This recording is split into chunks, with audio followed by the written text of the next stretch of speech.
I was born at a very early age, and I seem to regret it for a number of years. Man has no redeeming value the way he is now.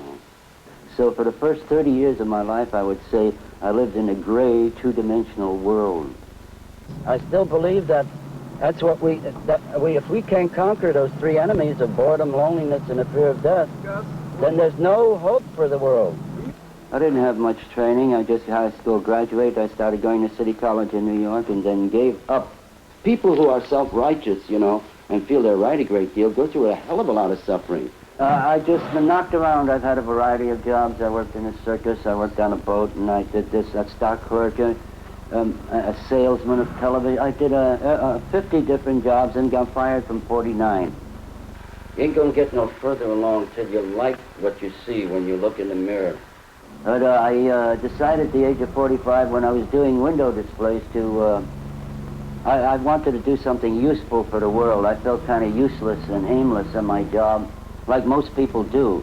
Let me hasten to add that, as a postscript, so to speak, that I decided to become a school teacher, and I went to school at night for 5 years and got a teaching credential, besides working with 2 small children. And at the age of 45, it's quite a feat. At the age of 50, I had a teaching credential, 5 years at night. I went 5 nights a week and Saturday morning for 5 solid years.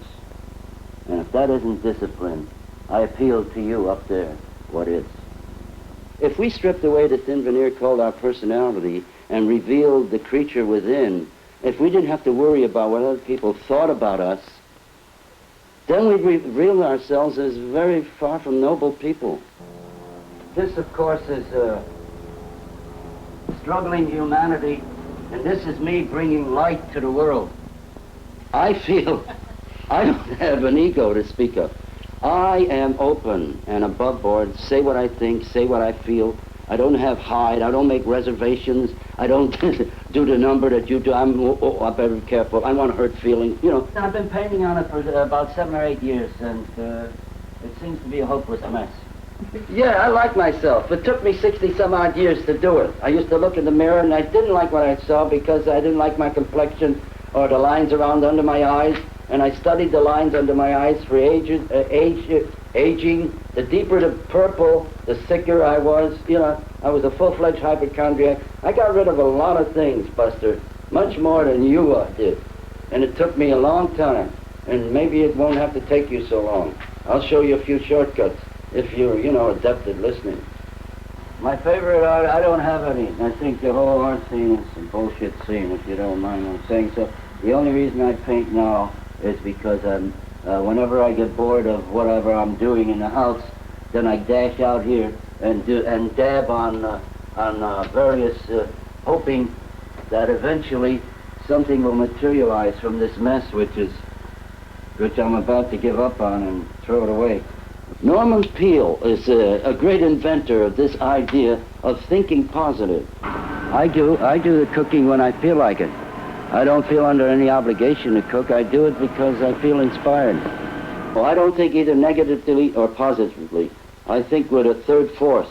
See, I pick the zucchini according to the vibes. I get certain vibrations from certain, they have to be dark green in color. A third force is a third force is a third force. What I learned about from Picasso was that painters fall in love with a certain area of the canvas, and then they paint around and don't touch. It becomes inviolate. It's almost like 2 friends who are very close, but yet there's certain things they can't tell each other. There's secrets locked within the innermost recesses of their innermost recesses. They keep getting longer and longer, the cookie aisles. As people feel more and more alienated, they seek for more sweets to compensate. The usual idea about a loser is a financial idea, right? I see what happens. It shows nobody looks at the paintings. They're busy trying to make out with each other. A winner is a person who has peace inside him. Okay? I'm confused by this idea of body wisdom, where you read in a book that something is good for you. No, damn well it isn't, though. You have to search for your body wisdom. Unfortunately, we don't know how to listen to our bodies most of the time. Everybody else, you're a loser.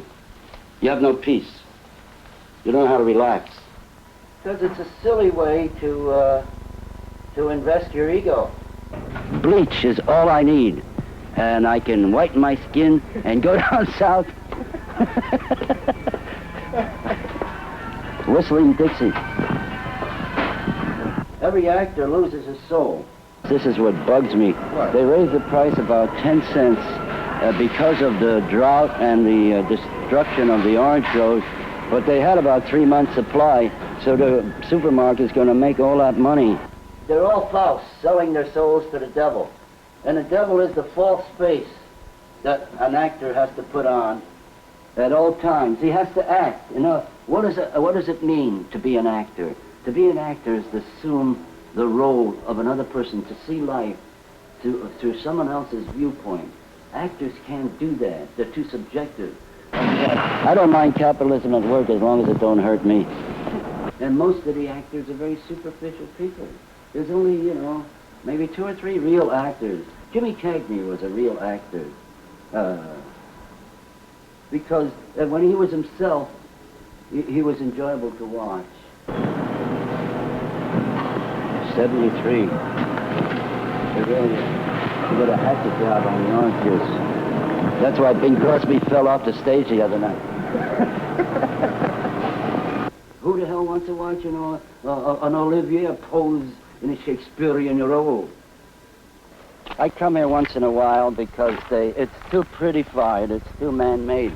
Everything has been touched by man, and it's artificial in a way. But then again, it's beneficial to get away from the bad vibes all around us in the world out there. There's no validity to it, my dear fellow. You people are living in the past. That's why I say I really have nobody to talk to. This is the guru, Yogananda, who started all this. These Indians got a knack. I can't get nothing from nobody. This guy don't even bring a joint with him. You two nose jobs, get out. It's unplanned. I supply the props, and they're completely unplanned.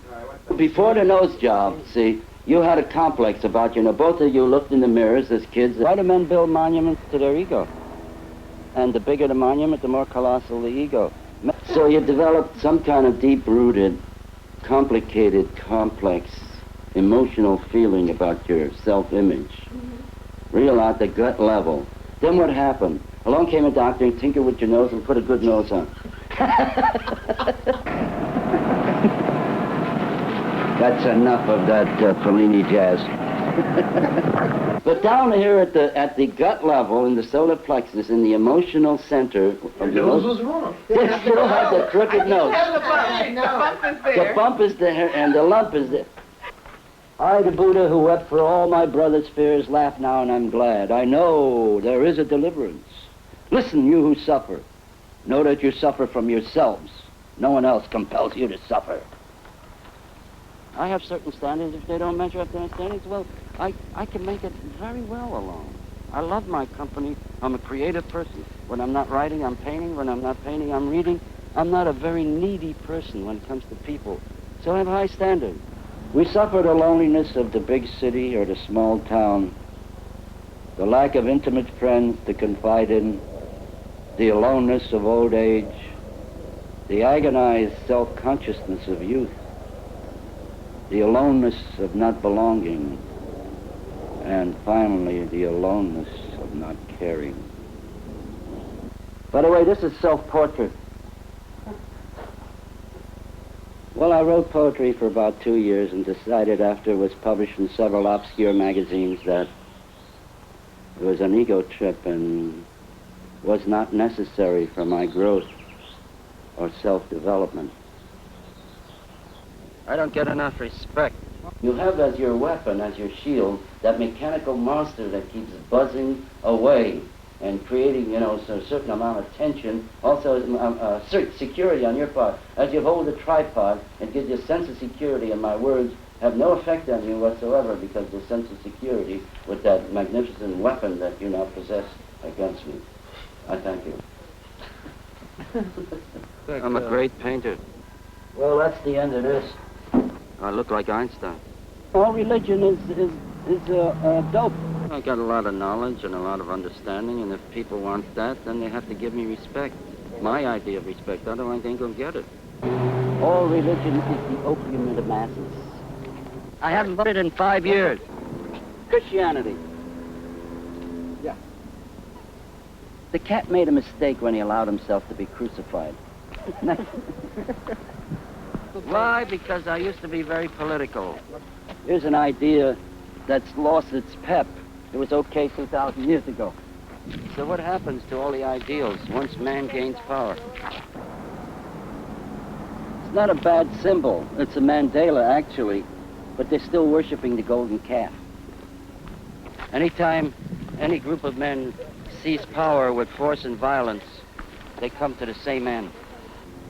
And this I found to be the best idea of all. Hinduism is the best idea because it tells us to do things without expecting in return, anything in return. To do without expectation is the main hinge of Hinduism. And if anybody could do that, I'd like to see him. So though I may seem like an undisciplined character, there's an order to my chaos, much like Haywood Broom. What does that mean to me? It's a bullshit scene. The revolution lies within.